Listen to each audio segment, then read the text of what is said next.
Welcome back, gamers. Today, I'll show you how to build a beautiful farm just like mine. You're in luck. This farm is fully automatic, super easy to set up, and works on both Bedrock and Java. Let's get started. First, we've got this area, which is 13 by 16. Make sure to clear this space to get started. Next, we have this small room for the water automatic system. This part is a bit trickier, but it's still manageable. It's about 16 blocks in size. Let's grab our tools and get started. This is the chest we need first. Pause the video and take a look if you need to double-check everything.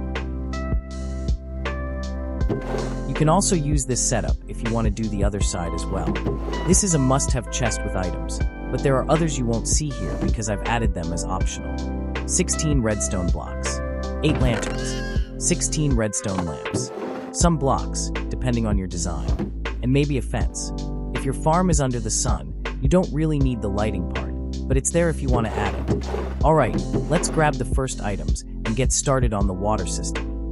Now, during the video, there was a small issue. I forgot that water placed side by side will merge. But don't worry, things might look a bit different, but focus only on the water system for now. We'll go back to the rest later. We'll apply a simple trick to fix it. Just follow the steps I'll show you, and we'll get back to the wall and everything else after. No need to panic, let's keep going. You can see we use one row of blocks, and then a dispenser with one block underneath.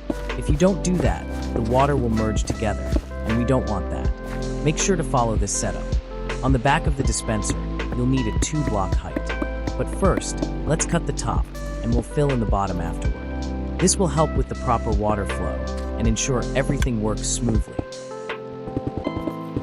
Now from your button, you need to add one redstone repeater before each dispenser, facing toward the end. This will ensure the signal reaches each dispenser properly.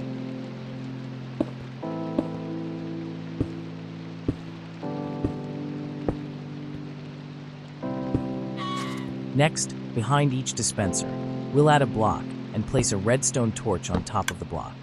But keep in mind, if you press on the side, it won't work properly. Make sure everything is aligned correctly.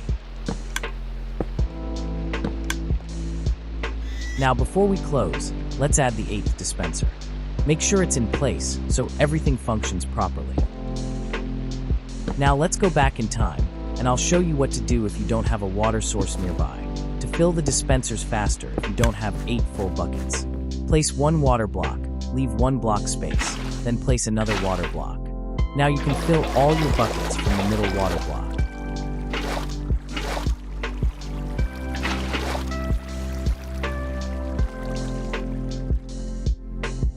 Now, you just need to add one water bucket in each dispenser. Don't forget to maintain the spacing as it was before. You shouldn't need to modify anything, just fill them up.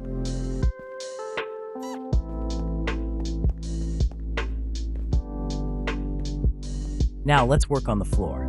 We'll start with a 5-block wide path, but for the first block, we'll make it only 3 blocks wide instead of 5. That's because this is where our chest will be located. This spacing is important because water will only flow up to 8 blocks from the dispensers, ensuring it reaches the path without overflowing.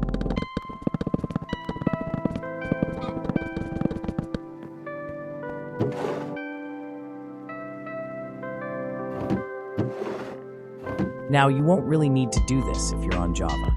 This step is optional for Bedrock. It doesn't affect how the farm works. It's just for design, so you don't have to look down, as Bedrock allows you to push chests with pistons. Now for me, it won't go up because I'm on Java, but for you Bedrock gamers, it will work 100%. Now let's grab the hoppers. This will allow us to transport the items. The first hopper needs to be placed facing the chest. Make sure to crouch and press on the chest to connect it properly. The next hoppers should each connect to the one before it, forming a chain. Before placing the dirt, let's also add some protection. You can use whatever material you prefer. I chose this design because it matches the look of my outside area, but you could use just glass, iron fences, or anything else you like. Now, grab your dirt, and let's start building the farm area.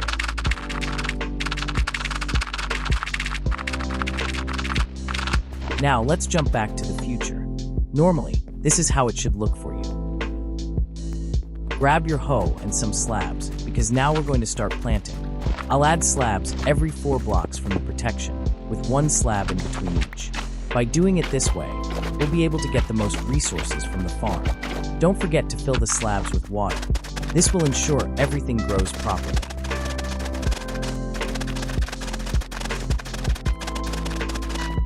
And now your farm is almost done.